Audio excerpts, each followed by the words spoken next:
Hey you guys, good morning. It's your girl, Dr. Tiffany Hall. This morning I wanted to send a message to all of my fellow educators.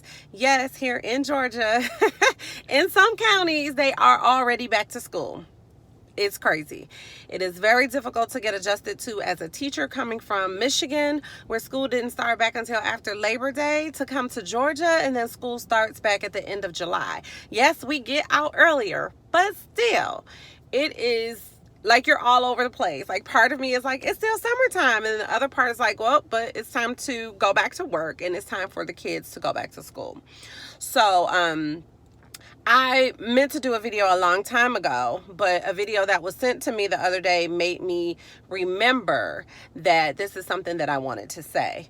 Many of you know, I'm a excuse me, I'm a veteran educator. I have been in education for a very long time, and I have taught everything from pre-K to 6th grade to college courses to being a university supervisor for Mercer, and observing, monitoring, and evaluating, coaching future teachers. Okay, so I've seen a lot of teachers. I've seen a lot of teachers. I've seen a lot of practices and initiatives come and go. That, in addition to the fact that I am also now in mental health.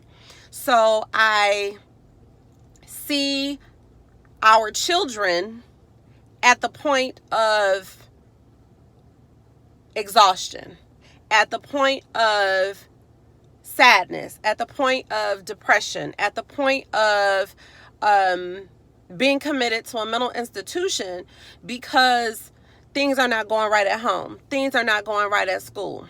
Okay? So there are a few things that I wanted to address.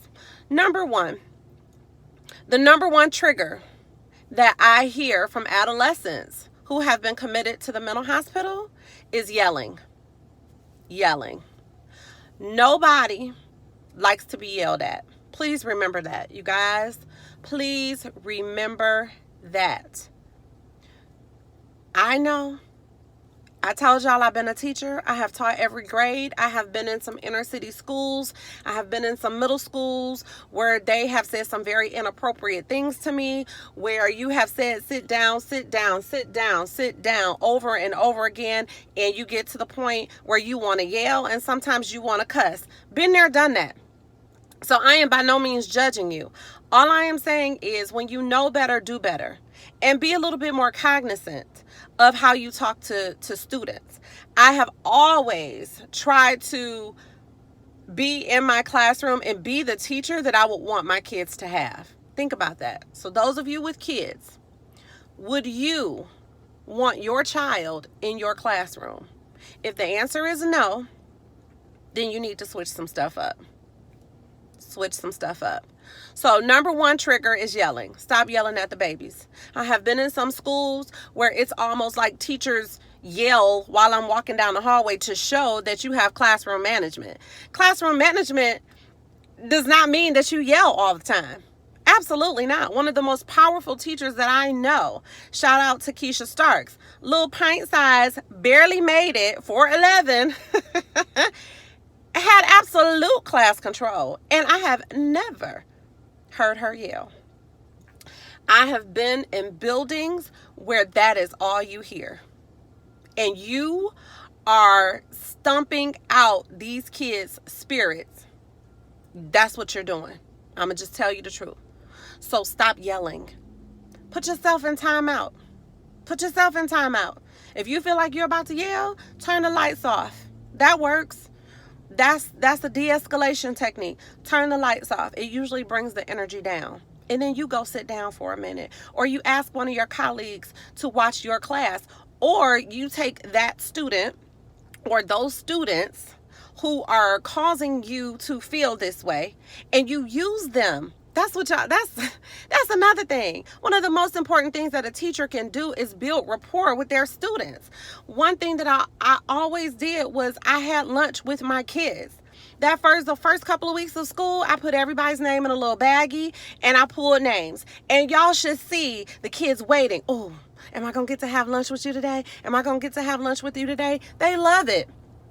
And when we sit down and we have lunch, guess what? I'm not Dr. Tiffany Hall. I'm just like, hey, what y'all doing? If we could leave right now, where would we go to lunch? That lets me know how many of y'all get to go out and sit down at a restaurant. If we had to leave right now and go to fast food, where would we go? What's your favorite snack? And I'm taking notes, because if you do something special in my class, I want to know that you like Takis, and I might surprise you with some Takis the next day. Okay? If I say, so what do y'all do after school? That lets me know which of my students are in extracurricular activities and which of those go straight home and do nothing. It lets, how many of y'all have siblings? How many siblings do you have? You need to know your kids. That's it. That right there is the bottom line. Know your babies. And if you really, really, really know your babies, you will be able to have complete control over your classroom. You won't need to yell. Yes, there are some kids that I have had to, boy, if you don't go sit down, let me tell y'all something else. My very first year teaching, it was in January. Teachers, y'all know that coming in January in the middle of a school year is extremely difficult. Okay? I've done it 3 times. I have done it 3 times. And in each situation, the teacher before me had basically been run away because the class was off the hook. Well, my first teaching job was in the middle of the year, in the hood, in a trailer. Those of you that are not in education, you don't understand what that means. But that's like the trifecta of all the things you don't want as a teacher. Okay? But I had a student. I'm going to shout out to him too. Deja Daniels. Deja Daniels was in my, I think it was 4th grade class at Conley Hills Elementary School in East Point, Georgia, 1998. And I called, Deja was amazing. He was an amazing student for me. And I called his mother. And as soon as she answered the phone, she said, "What do you do now?" Me being me, I said, "Ma'am, he didn't do anything. I'm just calling to tell you that he's a great student and that he's doing really well in my class." She started crying. She started crying. She told me no one, not one teacher, has ever called me and told me anything good about my son. That set the tone for how I was going to communicate with parents for the rest of my teaching career.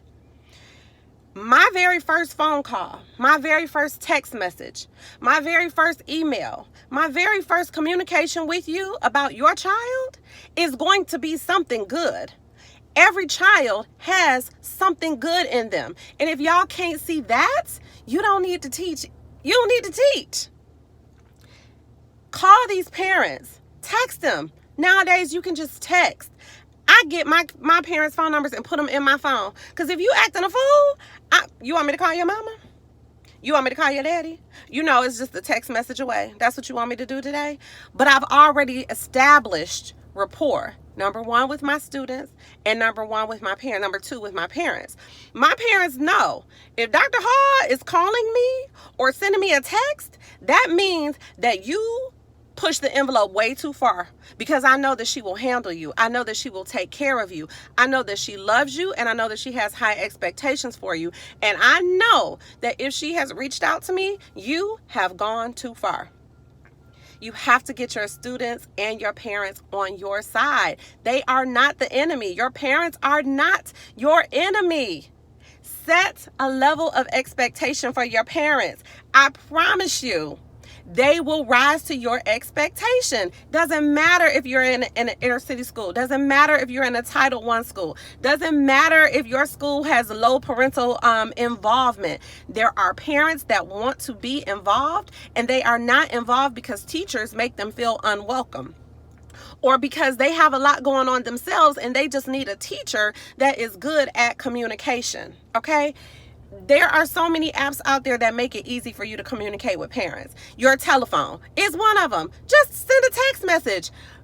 Isaac had an amazing day today.